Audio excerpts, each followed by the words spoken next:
अस्सलाम वालेकुम, मेरा नाम अकरम खान है। मैं अनीस हुसैन में MCAT प्रोग्राम हेड की जिम्मेदारी निभा रहा हूँ। बच्चों, आज एक बहुत इम्पोर्टेंट खबर के साथ आपके सामने मौजूद हूँ। कुछ दिनों पहले एक्सप्रेस न्यूज़ ने एक खबर ब्रेक की थी। वो ये थी कि NLD यूनिवर्सिटी ने दो बड़े इम्पोर्टेंट डिसीजन इस साल लिए हैं।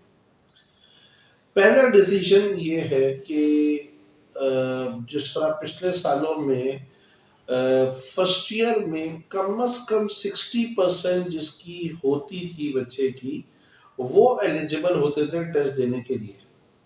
और ये पता है उनको इस तरह से चलता था कि जब फॉर्म सबमिशन हो रही होती थी तो फॉर्म सबमिशन में फर्स्ट ईयर के मार्क्स जहाँ लिख रहे होते थे, अगर वो मार्क्स 60% से कम मार्क्स होते तो वहीं पर वो सिस्टम रुक जाता, आगे फॉर्म बढ़ता ही नहीं।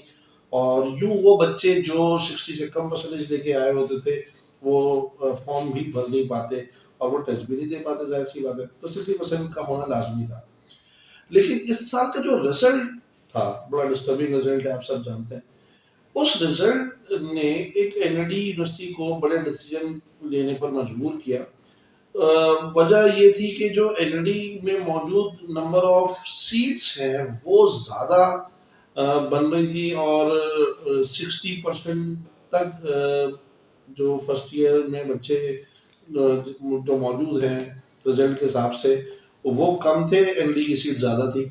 तो यकीनी तौर पे वो सीट्स तो खाली रह जाती है अगर 60% तक ही टेस्ट देने के लिए बच्चों को अलाउ किया जाता।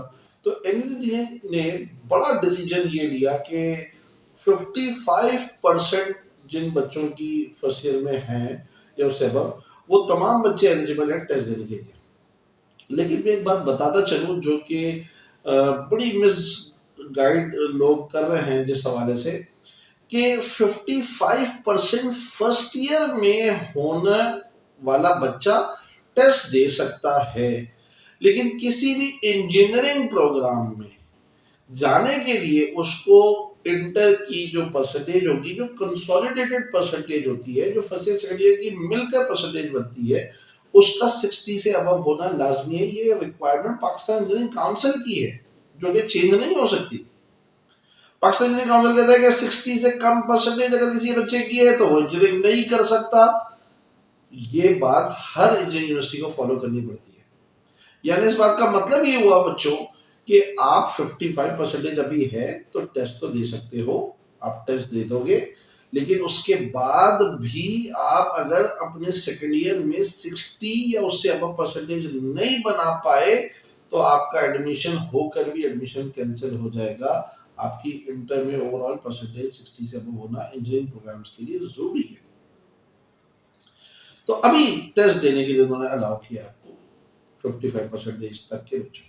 तो ये एक बहुत बड़ी खबर थी जो चेंज आया है NLD की पॉलिसी में। दूसरे बेटा, NLD के टेस्ट आम तौर पे अगस्त सितंबर में हुआ करते थे और अगस्त में राउंड 1, सितंबर में राउंड 2 हुआ करता था। पिछले साल बड़ी जल्दी जो है ना अपना टेस्ट अनाउंस किया, जुलाई में जो है ना भाई फर्स्ट राउंड हो गया और अगस्त में सेकंड राउंड हुआ। हमने बड़ा कहा कि भाई बड़ी जल्दी हो गया, बच्चे तो अभी फारिग हुए थे एग्जाम्स देके और फिर ईद उल फितर थी, ईद उल अजहा थी, उसके बाद ये टेस्ट इतनी जल्दी। बहरहाल काफ़ी शोर शराबा हुआ, लेकिन NLD ने इस साल एक और बड़ा डिसीजन ये लिया कि अब जो राउंड 1 है वो राउंड 1 जुलाई की जगह अब वो मई में लेंगे। यानी एक राउंड एग्जाम से पहले होगा और एक राउंड आपके एग्जाम के इंटर के एग्जाम के बाद होगा। ये एक बहुत बड़ा डिसीजन है। अब बच्चों, ये जो डिसीजन लिया गया है इसके हिसाब से 3 मई से 7 मई के दरमियान आपका राउंड 1 हो जाएगा। उसकी रजिस्ट्रेशन 24 मार्च से इंशाल्लाह स्टार्ट हो जाएगी। अब देखिए, थोड़ी सी अक्लमंदी की बात समझिए। जो बच्चे की परसेंटेज 70s में है, 80s में है, वो तो तकरीबन सेफ साइड पर ही है। क्योंकि मैं सेफ साइड का लफ्ज इसलिए इस्तेमाल कर रहा हूँ क्योंकि 60 से कम होने पर आप अगर इंटर सेकेंड ईयर को देखें तो 60 से कम परसेंटेज अगर आपकी हो जाती है तो आपका एडमिशन कैंसिल हो जाएगा। तो जिनकी 70s और 80s में परसेंटेज है वो मुझे ऐसा फील होता है कि सेफ साइड पर है।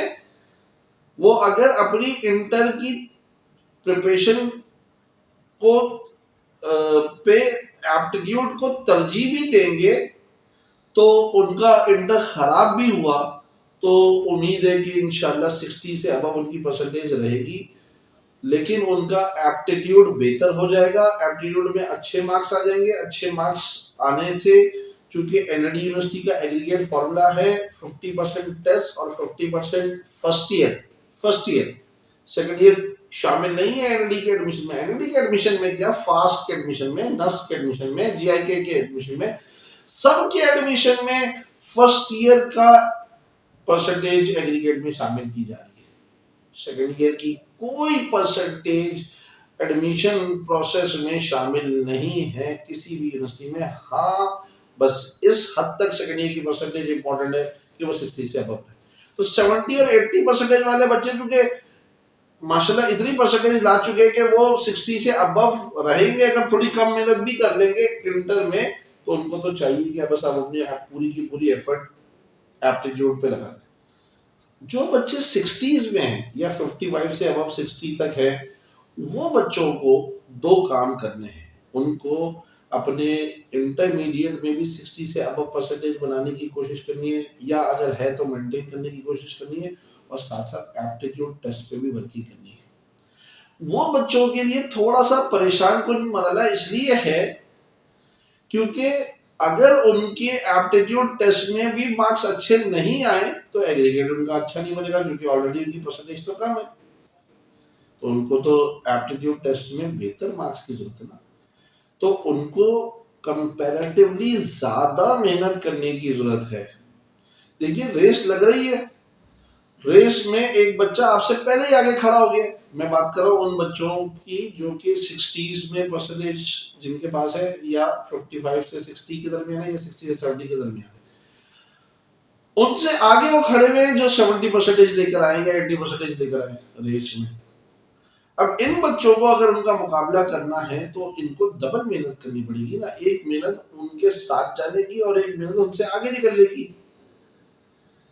तो आपको बेटा अब बहुत टाइम देने की जरूरत है अपने सेकेंड ईयर पे भी और एप्टीट्यूड टेस्ट पे भी। एप्टीट्यूड को इग्नोर करके काम नहीं बनेगा। एप्टीट्यूड तो फर्स्ट प्रायोरिटी रखना पड़ेगा बेटा, चाहे कोई भी बच्चा हो। फर्स्ट प्रायोरिटी आपकी एप्टीट्यूड अभी अगर नहीं हुई और अगर आपने आप अपनी पूरी सलाहियत एप्टीट्यूड टेस्ट पर नहीं लगाई, आपका एग्री यूनिवर्सिटी में या एग्जाम के बाद फास्ट में नस में अच्छा स्कोर नहीं आया, तो बेटा आप फिर किसी भी ऑप्शन की तरफ नहीं जा पाओगे। तो जो मेरी आज की इस वीडियो का मकसद था बेटा, दो खबर आपको सुनाना था, वो मैंने आपको बता दी। एनडी यूनिवर्सिटी ने अपना एलिजिबिलिटी क्राइटेरिया चेंज किया है, 55% कर दिया है। दूसरे नंबर पे उनका टेस्ट राउंड 1 मई में 3 मई से 7 मई तक होने वाला है।